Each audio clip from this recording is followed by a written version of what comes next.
Halo, assalamualaikum warahmatullahi wabarakatuh. Penyakit asam urat, ya ini penyakit dimana ketika kadar asam urat itu terlalu tinggi di dalam tubuh. Ya kalau seandainya kita cek kadar asam urat, tentunya ini harus cek di laboratorium ya atau dengan menggunakan alat khusus untuk mengecek kadar asam urat ya. Kayak diambil darah kita, ya kemudian dicek. Nah, kadar asam urat dikatakan tinggi kalau pada wanita itu sekitar 6 mg per desiliter ya ataupun di atasnya. Sedangkan pada laki-laki itu 7 mg per desiliter ya ataupun di atasnya. Untuk nilai yang normal gimana nih, Dok? Ya kalau seandainya nilai normal tentu ya harus di bawah nilai tadi ya. Nah, jadi kalau seandainya di atasnya tentu ini adalah nilai yang tidak normal. Asam urat sebenarnya itu adalah zat yang terbentuk ya ketika tubuh memecah purin. Ya purin ini bisa didapatkan ya dari makanan ataupun minuman yang kalian konsumsi.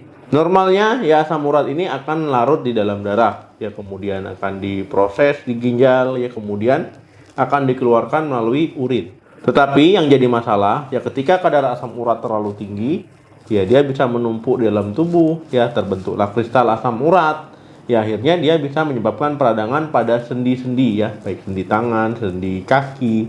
Nah inilah yang menyebabkan namanya penyakit asam urat ya kalau orang nyebutnya. Ketika orang mengalami penyakit asam urat ya tentu orang tersebut akan mengalami masalah pada sendinya ya, jalan sakit, ya sendi digerakkan bisa sakit juga. Ada beberapa faktor resiko yang meningkatkan ya seseorang itu bisa terkena asam urat. Yang pertama itu jenis kelamin dan usia. Penyakit asam urat ya ini umumnya banyak diderita ataupun dialami oleh laki-laki dibandingkan dengan wanita ya. Jadi pria ini lebih banyak sebenarnya terkena asam urat dibandingkan dengan wanita. Nah, wanita ini ya lebih sering terkena asam urat ya ketika dia sudah menopause ya ataupun mengalami yang namanya menopause. Kalau pada pria ya ini biasanya dialami di rentang usia 30 sampai dengan 50 tahun. Kalau wanita dia di usia menopause ya ataupun setelah menopause ya di antara usia 45 tahun ke atas ya atau 45 sampai dengan 55 tahun.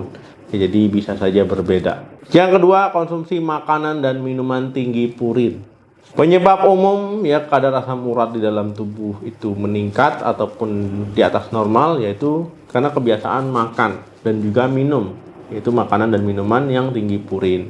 Akhirnya dia bisa meningkatkan kadar asam urat alami dalam tubuh ya, akhirnya kadar asam uratnya bisa di atas normal. Kalau purin tadi yang dikonsumsi makin banyak ya makin meningkatkan resiko dia menumpuk ya, terbentuklah tadi kristal asam urat ya, akhirnya nanti kalian terkena penyakit asam urat. Untuk makanannya ini biasanya makanan laut ataupun seafood ya, sarden, tuna, teri, kerang ya, kemudian juga daging merah. Dan yang hobi makan makanan jeroan ya ataupun dalaman sapi ya ini juga harus hati-hati.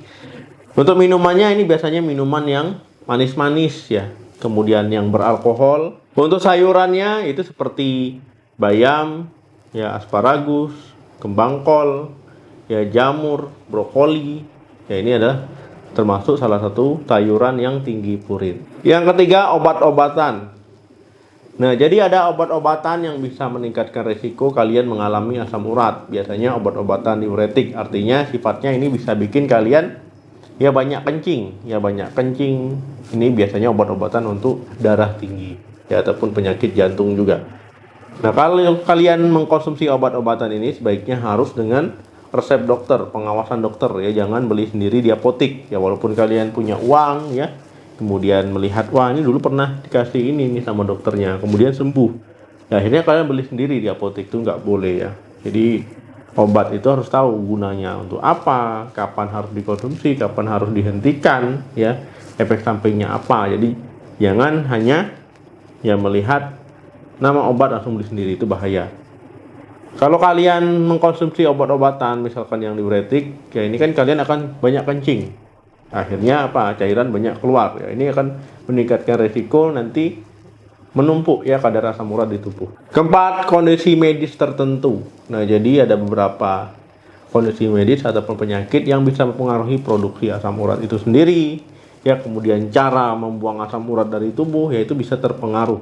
Ya, misalkan penyakit ginjal, ya, penyakit tekanan darah tinggi ataupun hipertensi, penyakit hipotiroid, ya, diabetes, penyakit jantung, Nah, jadi banyak ya, jadi penyakit yang bisa bikin kalian meningkatkan risiko terkena asam urat. Kelima, dehidrasi.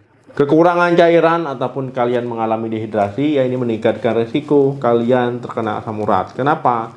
Ya ketika tubuh kekurangan cairan, ya tubuh kan harusnya untuk buang ya asam urat, kalau berlebih ya itu dibuang melalui urin. Kalau seandainya kekurangan cairan, ya mau dibuang gimana ya? Cairannya itu kurang ataupun nggak normal ya kebutuhannya. Jadi kekurangan cairan ini mengurangi kemampuan tubuh untuk membuang kelebihan asam urat di dalam tubuh. Jadi jangan malas minum ya. Jadi banyak minum 2 liter ataupun 8 gelas per harinya, ataupun disesuaikan dengan aktivitas kalian di rumah. 6. Riwayat keluarga. Riwayat keluarga ini memang tidak bisa dirubah ya karena faktor keturunan. Ya, jadi ketika ada kakek ataupun orang tua kalian mengalami asam urat, punya asam urat, ya ini juga termasuk faktor risiko ya, meningkatkan kalian untuk terkena asam urat. Nah, jadi hati-hati yang punya orang tua ataupun kakek neneknya asam urat, ya sebaiknya pola makan ya, pola hidupnya dijaga. 7. Obesitas. Kelebihan berat badan ataupun obesitas, ya ini termasuk faktor juga. Jadi kalau kalian obesitas ataupun berat badannya lebih, ya ini tubuh akan memproduksi banyak insulin. Kalau insulin dalam tubuh banyak, ini akan menghambat ya kerja ginjal untuk membuang asam urat. Kalau seandainya asam urat akhirnya nggak bisa terbuang optimal, ya lama-lama ini memungkinkan untuk menumpuk ya di dalam tubuh. Ya akhirnya apa? Akhirnya terciptalah kristal-kristal asam urat ya, di sendi-sendi. Ya akhirnya lama-lama kalian mengalami gangguan sendi ataupun penyakit asam urat ini. Ke-8, jarang olahraga.